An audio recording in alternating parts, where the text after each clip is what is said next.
Hola, buenas. Bienvenidos a una práctica más de profundización en mecánica.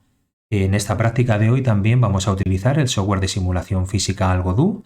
En la pestaña aquí de su página web, Download, podéis descargar tanto la versión para Windows como para la versión para Mac, cualquiera pues que os venga mejor, según los dispositivos con los que trabajéis.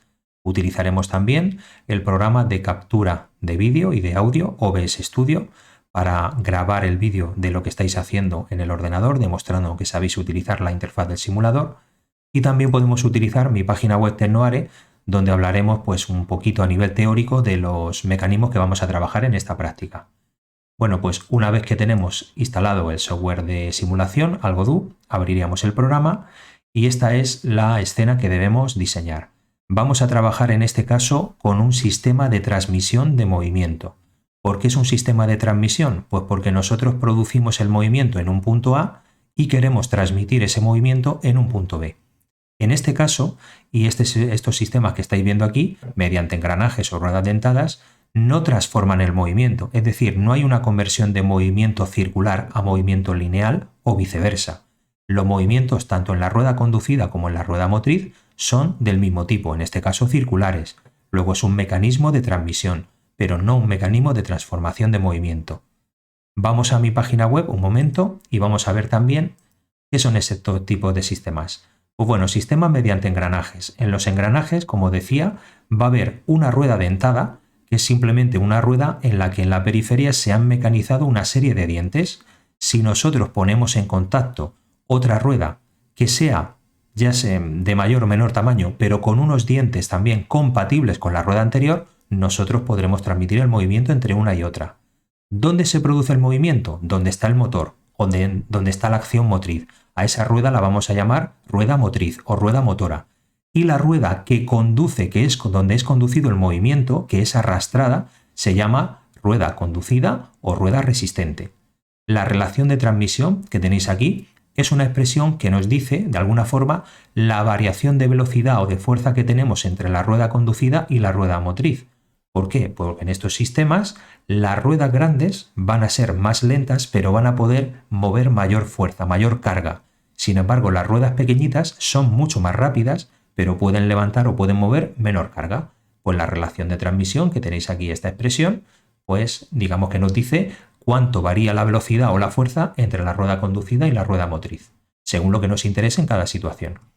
Un ejemplo que vamos a ver también en esta práctica es el ejemplo típico o práctico de las ruedas dentadas y cadena. Por ejemplo, en el mecanismo de una bicicleta. En el mecanismo de una bicicleta nosotros tenemos los platos, que son los elementos motrices. Los platos van unidos a las bielas y a los pedales y el ciclista mueve a través de su fuerza, a través de las piernas, mueve los pedales, las bielas y los platos. Y gracias a un elemento de transmisión como la cadena, se transmite el movimiento desde los platos hasta los piñones, que van solidariamente unidos a la rueda trasera. Y la rueda trasera se mueve y desplaza la bicicleta. Pues eso es lo que vamos a ver un poquito en esta práctica. Volviendo a la interfaz del simulador, como os decía antes, bueno, esto era la del programa, la interfaz del simulador es esta, esto es lo que tenemos que montar. Aquí tenéis a la izquierda el iconito o la herramienta para crear un engranaje, una rueda dentada. Ahora mismo nos dan igual los números de dientes. Si quisiéramos calcular la velocidad de las fuerzas y la relación de transmisión de cada uno de estos sistemas, tendríamos que contar los números de dientes, pero no lo vamos a hacer. Es simplemente para simular el efecto físico de estos engranajes. Bueno, pues tenéis a la izquierda el sistema mecánico formado por las ruedas dentadas y la cadena. Y sin embargo a la derecha tenéis el sistema mecánico formado únicamente por las ruedas dentadas. ¿Cuál es la diferencia? Pues que en el de la derecha, en el que están en contacto los dos engranajes, son sistemas, valga la redundancia, por contacto directo. Sin embargo, a la izquierda necesitamos un tercer elemento que sirve de transmisión para transmitir el movimiento desde la rueda motriz a la rueda conducida. ¿Cuál es la rueda motriz y la rueda conducida? Pues yo, por ejemplo, en este de aquí lo he puesto sobre la rueda de color rojo o anaranjado. Aquí podéis ver que le hemos puesto un eje de giro a las dos ruedas, pero el motor está aplicado en la rueda de color naranja. Y aquí abajo algo parecido, pero en la rueda de color amarillo. Bueno, ¿cómo podemos mover esto? Pues nosotros ya sabéis que cuando yo tengo aquí un eje de giro y le doy al botón derecho, en la parte de acciones, al añadirle, nosotros podíamos en controlador Aquí, información en ejes. Sí, en la parte de ejes podíamos poner o definir una tecla para que el motor avance hacia la derecha, avance hacia la izquierda o se pare. Pues en este caso yo he utilizado las teclas de cursor. Pero en los engranajes también de la izquierda también he hecho algo parecido, pero con otras teclas distintas, de manera que yo voy a poder controlar el movimiento de los motores. Voy a darle a la tecla de avance hacia la derecha y fijaos lo que sucede. Antes de nada tenemos que poner en marcha la simulación. Le doy a la tecla, fijaos que hay un poquito de inercia porque ya he estado simulando antes los movimientos y queda un poquito de inercia, se está moviendo todavía, pero al apretar la tecla hacia la derecha, fijaos que en los mecanismos de arriba, la rueda naranja aparecen unos iconos con unas flechitas que indican el sentido de giro de la rueda motriz. Ahora mismo tengo la tecla apretada, está funcionando el motor. Las ruedas naranjas son las motrices, donde se aplica la fuerza, y las ruedas de color amarillo verdoso son las ruedas conducidas. Son arrastradas por el movimiento de la rueda motriz. Si no hay movimiento en la rueda motriz, no hay movimiento en la rueda conducida. Y si os fijáis, las ruedas naranjas tienen menor velocidad que las ruedas pequeñitas de color amarillo verdoso. En estos sistemas estaríamos ganando velocidad, pero perdiendo fuerza al transmitir el movimiento. Luego sería un sistema multiplicador de velocidad. Si yo dejo de apretar la tecla de movimiento del motor hacia la derecha, si veis las flechas es en sentido horario, serían poco a poco frenando. Tener en cuenta que tenemos activada la fricción con respecto al aire y también existe un rozamiento entre los dos mecanismos, obviamente, gracias a esa fricción se pueden mover. ¿Qué pasa en el de la izquierda? Que debido a la cadena, el rozamiento también entre la cadena y los mecanismos es mucho mayor. Por eso, en el de la derecha, que el contacto es directo, todavía hay un poquito más de inercia y tarda más en pararse. Si no existiera ningún tipo de rozamiento con el aire y entre los mecanismos, pues podrían estar funcionando eternamente. Fijaos que el primero ya se ha parado, existe mucho más rozamiento entre la cadena y los dos engranajes, y sin embargo, en este de aquí todavía está funcionando. Cogiendo esta herramienta también lo podría parar manualmente.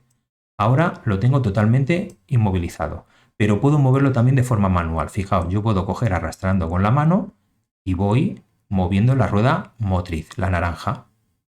Además, podemos percibir que cuando los dos engranajes están en contacto directo, el sentido de giro es diferente, es decir, la naranja está girando en sentido horario y la de amarillo verdoso está girando en sentido antihorario, sentidos de giro opuestos. Sin embargo, vamos a parar este, si lo hago en el de transmisión mediante engranaje y cadena, las dos ruedas, tanto la motriz como la rueda conducida, giran en el mismo sentido. ¿Lo veis? Se para enseguida debido al rozamiento. Si yo le doy más impulso, puede estar moviéndose un poquito más, pero tarde o temprano el rozamiento entre la cadena y los engranajes y también con el aire, que está activado aquí abajo, pues hace frenar el sistema. En este caso, contacto indirecto a través de un tercer elemento, de forma que en este caso es una cadena. Fijaos además que en el simulador de Physical Godot la cadena no es totalmente compatible con los dientes de los engranajes. No está pensado, yo creo, este simulador para hacer engranajes con transmisión mediante cadena. Sí para hacer engranajes por contacto directo, porque los dientes son totalmente compatibles, pero la cadena debería encajar perfectamente en los dientes del engranaje, como sucede por ejemplo en una bicicleta. Si alguno de los eslabones está defectuoso, se ha roto, la cadena hay que cambiarla, o hay que reparar ese eslabón y restituirla para que pueda funcionar. El caso es que aquí a la derecha tenemos una transmisión mediante engranajes por contacto directo, el mecanismo o la rueda motriz gira en un sentido y la conducida en el sentido contrario. Aquí el contacto es indirecto a través de una cadena y la rueda motriz y la rueda conducida giran en el mismo sentido. Y en la rueda de abajo, pues yo he hecho parecido, pero hemos tenido en cuenta que el motor ahora va en la rueda más pequeñita y he definido también otras teclas, dándole aquí al botón derecho, en velocidad, ejes, aquí. Fijaos, he puesto el número 9, el número 7 y el número 8 para dar al motor hacia adelante, hacia atrás y frenarlo. Entonces ahora, si yo le doy al número 9, fijaos, en la rueda de abajo de color amarillo verdoso, ahora es la rueda motriz, empieza a girar en sentido horario. ¿Qué es lo que sucede? Que como ahora la rueda motriz es la más pequeñita, la rueda conducida de color naranja es más lenta, pero podría levantar una mayor carga, tiene más fuerza. Por eso nosotros en la bicicleta tenemos distintos platos y distintos piñones, para ganar velocidad o que me sea más cómodo subir, por ejemplo, una pendiente. Si necesito ir muy rápido, ponemos el plato grande y el piñón pequeñito. Si necesito subir una montaña, una pendiente más cómodamente, ponemos el plato pequeñito y el piñón más grande, según la relación de transmisión que necesite. En el caso de los engranajes de abajo, lo que estoy consiguiendo es reducir la velocidad y ganar fuerza, como por ejemplo para subir la montaña, como os decía. Ponemos el plato pequeño, donde está el elemento el elemento motriz, donde está la fuerza de nuestras piernas, y el piñón más grande, para poder subir con comodidad, para ganar fuerza, para que nos sea más cómodo, no tengamos que hacer tanto esfuerzo.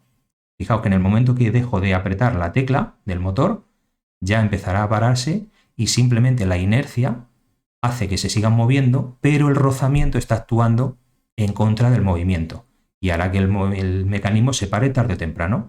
En el caso de la cadena, haber mucho más rozamiento entre la cadena y los engranajes, se para antes, y en el caso de los engranajes que están en contacto directo, pues se pararían un poquito después. Fijaos, se ve claramente.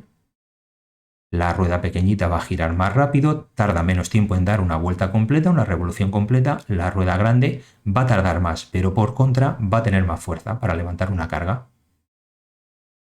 Si lo hacemos también de forma manual, fijaos aquí, en el caso de la cadena, empiezan a moverse y cuando tenemos la transmisión mediante ruedas dentadas y cadena, en ese caso, el sentido de giro de las dos ruedas dentadas es el mismo. Sin embargo, cuando el contacto es directo, no hay ningún elemento entre ambas, la rueda amarilla verdosa gira en sentido horario y la de color naranja en sentido antihorario. Los sentidos son contrarios de rotación. Y esto es lo que tenéis que demostrar. Esta práctica es bastante fácil. Cuesta quizá un poquito, vamos a parar la simulación, cuesta un poquito adaptar la cadena para que se queden bien los engranajes, pero lo único que tenéis que hacer es eso. Aquí 4 engranajes porque realmente es el mismo engranaje, lo que pasa es que he copiado y he clonado los distintos engranajes y los pongo en contacto o los pongo separados con pues, el contacto de una cadena por el exterior. Pero son los mismos engranajes, simplemente copiando y pegando. Y luego tener en cuenta que hay que poner en los dos de arriba, la rueda motriz es la rueda más grande y en los dos de abajo la rueda motriz es la más pequeñita. Y teclas para activar los mecanismos de arriba, cuando activamos la simulación. Este lo vamos a parar, que parece que se está moviendo porque le estoy dando a la tecla, pero no, era la inercia del movimiento anterior. Cuando le doy a la flecha hacia adelante, los mecanismos de arriba se ponen a mover. Ahí estaríamos ganando velocidad, multiplicador de velocidad. Paramos con el freno, fijaos. Cambia el icono sobre el motor, sobre la rueda motriz. Ahora aparecen ahí como una especie de rectángulos ahí, en las direcciones norte, sureste y oeste. Se puede dar marcha. Si le doy en sentido contrario, igual. Fijaos que en la que tienen contacto directo giran en sentido contrario, en la transmisión mediante cadena giran en el mismo sentido, sea horario o sea antihorario. Paramos y ahora con las teclas de los engranajes de abajo pongo en marcha la rueda motriz, la rueda pequeñita, en las que están en contacto directo sentidos contrarios de rotación, en las de contacto indirecto mediante una cadena, mismo sentido de giro. Paramos y si cambiamos el sentido de giro, igual. Así que nada, este es el vídeo y la práctica que tenéis que hacer. Sistema de transmisión mediante engranajes, en un caso por contacto directo y en otro caso por contacto indirecto a través de una cadena. Espero que os sirva y que podáis hacer la práctica perfectamente. Hasta pronto.